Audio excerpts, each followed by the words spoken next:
Smoking Glasses by Koenig. Where are my smoking glasses? Elizabeth frowned at her father's request, not having made it one step out of the stuffy, dust-layered hole that was their living room. This was her third attempt at leaving, and once more had the confused man call out for her in that all-too-familiar way, voice heavy with content. It was the same loveless cadence she recognized from the 40-odd years they had lived in the house together, though the energy behind it was now weak and smoldering, like a fire in need of stoking. She took a moment to consider the question. First the blanket, then the ashtray, now this.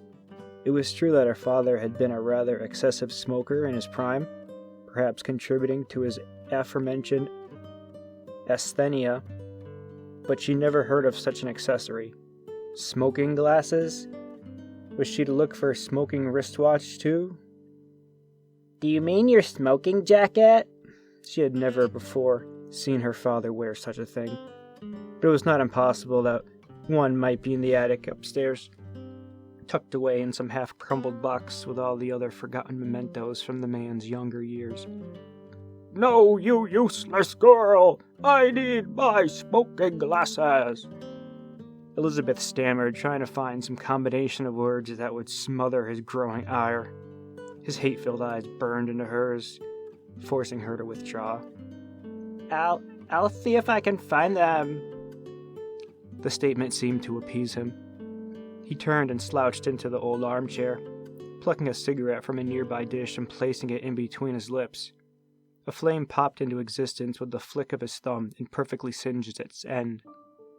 The movement was practically automatic. Elizabeth knew it would be one of the last things to go as his mind fully collapsed in. As long as her father could still partake in his favorite habit, she would not be free.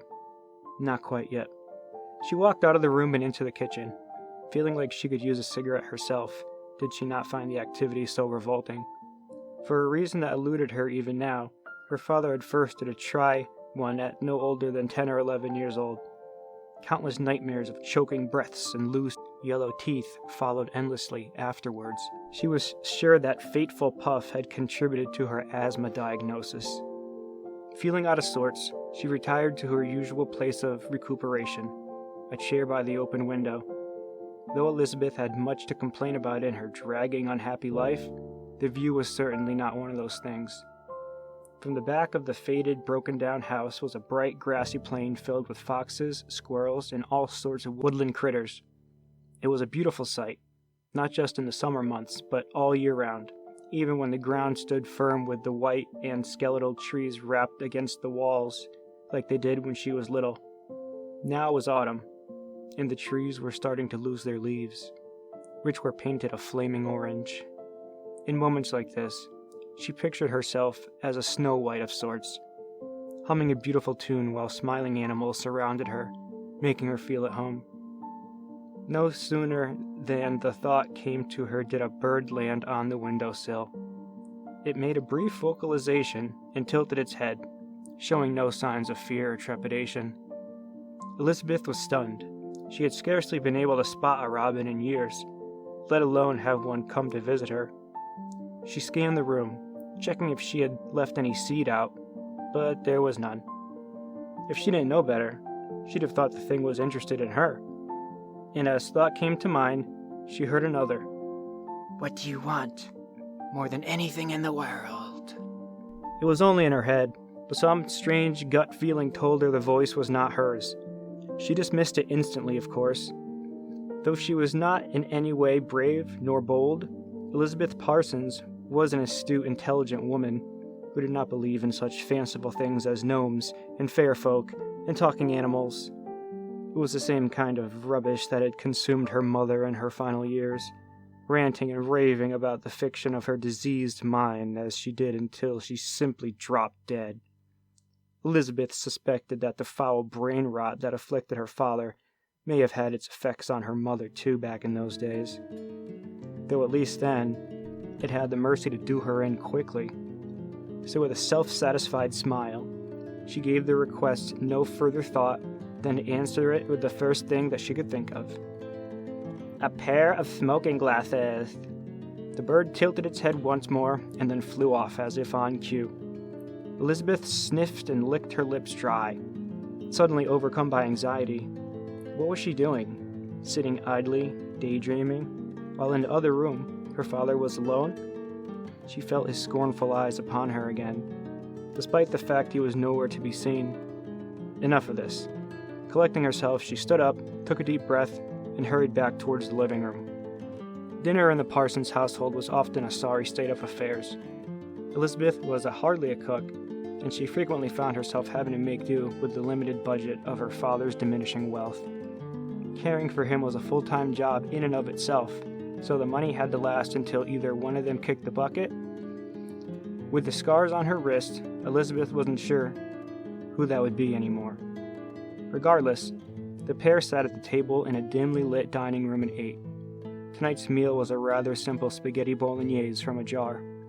Elizabeth had neglected to make her homemade version since last time, when it was spat back into her face. She leant over her plate. She played endlessly with the noodles, something she would always be scolded for as a girl. Her not having eaten all day did nothing to encourage her to put the food in her mouth. Her appetite seemed less and less with each passing week. Her father, on the other hand, wolfed down the processed calories like a man starved, caring not for the sauce caked around his mouth, which betrayed those ideals of manner he'd so desperately tried to instill in his daughter. His eating habits seemed to change with the wind. Sometimes he'd reject food he'd enjoyed for years, instead opting for a moldy orange or spoiled leftovers of something he'd refused to eat at the time. It was behavior that, on paper, was infantilizing, but did nothing to dispel Elizabeth's fear of him. Sometimes he'd even look at her like she was the one doing things wrong, making him feel uncomfortable. Moving to finally pop a meatball into her mouth, she elbowed a glass of water under her lap. "Shit," she whispered. "1 minute, Dad." There was a stack of paper towels in the other room. Rounding the corner, she plucked a few off the top of the pile and hurried back to her seat. Do you remember nights like this, Liz? Elizabeth froze. Her father was standing now at the end of the table, a sliver of drool edging its way out of the corner of his mouth, instead of being hunched over as he usually was, looking towards the floor. He was stiffly upright, awake, and alert. It was a side of him she rarely got to see anymore, and she would have relished the moment of clarity if she did not know what it had entailed. Fine food? The record player on? He began humming some familiar tune, something old and slow and sweet. Its name evaded her, but she definitely recognized it, well enough that she started to shake. He was striding now, taking long, rhythmic steps towards her, as if in time with the song. It didn't end until he was pressed right up beside her, and she had to crane her head upwards to even look at him. She was a small girl. Even with his shrunken frame, her father stood at least a foot taller than her. Don't you miss it? Elizabeth swallowed, her eyes awash with uncried tears. She was aware of the way the dementia worked by now. Sometimes a fleeting memory from a bygone year would pervade her father's mind, and he would demand immersion. Nothing less would satisfy. She noticed how tight the front of his pants looked, and as she opened her mouth to speak, he slipped a hand down her front. Smash! Came the impact of the empty glass against her father's temple. Elizabeth hardly registered the searing pain of glass lodged in her palm, as her father wobbled backwards and slumped down against the wall. She delivered a hard kick to his windpipe. The result was a satisfying choking noise as the man's airway collapsed inwards, preventing the flow of oxygen through his body. One half of his face turned a pale shade of blue, the other obscured by a downpour of blood that stained his collar a deep crimson. Again and again, she brought her heel down upon his head, producing a loud crunch each time, shaping its structure into a mushy, concave surface of fractured bone and splattered flesh. Elizabeth screamed, her fantasy interrupted by the undeniability of the reality before her. She shoved her father hard enough for him to recoil, hard enough for her to break free and to run to the bathroom. swiftly locking the door behind her. She found herself to be the one slumping down as she burst into tears, all the energy sucked out of her in an instant. The only thing she could think about was how much she wanted to die, for that too have been her wish instead. Time passed, and she gradually recomposed herself, enough to at least open the door. Half of her expected him to be stood right outside like some kind of boogeyman, but a quick peek through the crack of the hinge proved that that was not the case. She tiptoed through the dark, decrepit house until she made it back to the dining room. Her father was sat as before, as if nothing had happened, quietly finishing his meal, while still humming that repetitive tune. The next day was cool and blustery. Elizabeth pulled her scarf tightly around her neck, determined to keep the chill out. Her extremities always seemed to be cold, no matter the weather. "You've got your mother's hands," her father used to say, as he held them in his own. That was long ago. He would never let her touch him now. With a basket of shopping, she rode steadily along the winding country lane.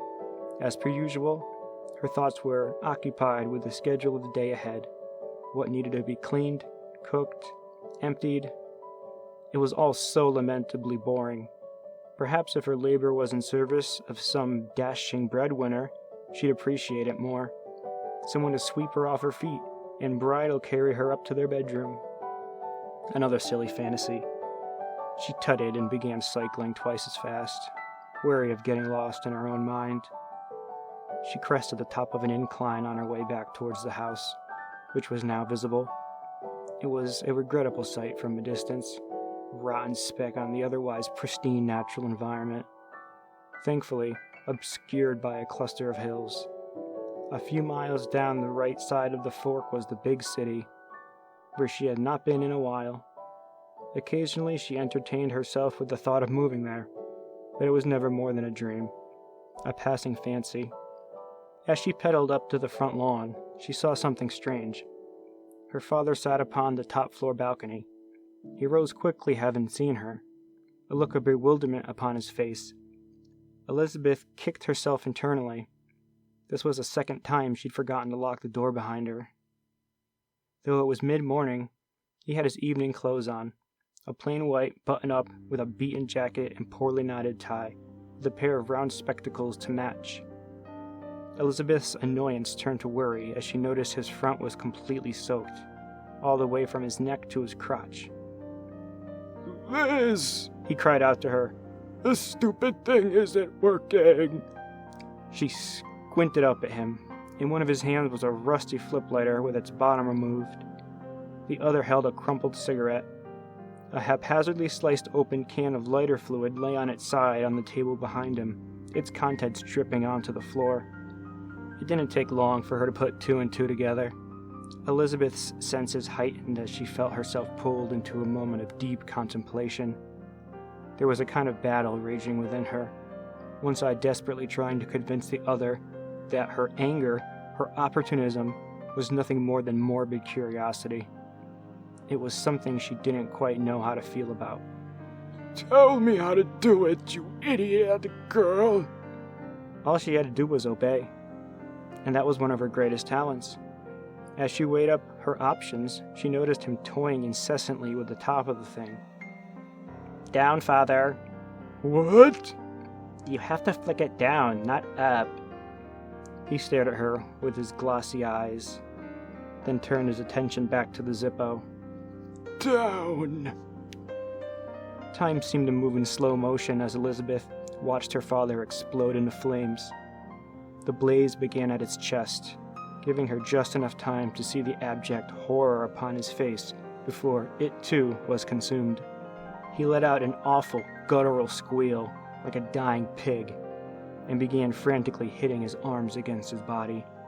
She waited tensely for the rest of the fluid to erupt, setting the house alight, but as the man stumbled forward, away from the table, that moment never came. Whatever graying part of his brain was responsible for self-preservation was clearly unable to fully kick in, however, as he suddenly became rooted in place. "Jump!" Elizabeth called out. "Jump!"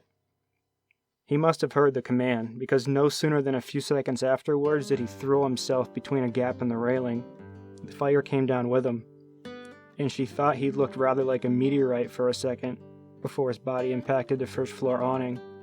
There was a crunching of bone as the man bounced off the wooden protrusion, a pathetic yelp, like that of a scurrying dog. Several items were launched towards Elizabeth at once: a shoe, some teeth, the lighter, and something else. Something she didn't care to acknowledge at the moment. She was purely focused on her father as he rolled onto his back mid-air and hit the ground, falling another story in the process. The force of the collision sent some area of his pelvis protruding through the air, a thin white bone suddenly sticking itself out of his side. His leg was bent in what could have only been an incorrect way, and she was sure that his neck was far too twisted to still be in order. As he lay upon the muddy ground, completely still, he gave Elizabeth the impression of a discarded rag doll.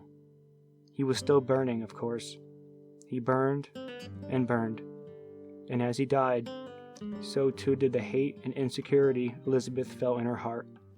She pushed out a deep sigh, as if to expel it all at once, and sat upon a nearby log, waiting for the flames to tire themselves out. Only many hours later, when the last embers of the fire were all but dead, did she begin to move away. As she stood up, her foot came down upon some piece of debris that had been thrown towards her. She bent over to pick it up, but gasped as she felt its heat sear her fingers. She knelt down to inspect it further, finding it to be a pair of blackened, smoking glasses.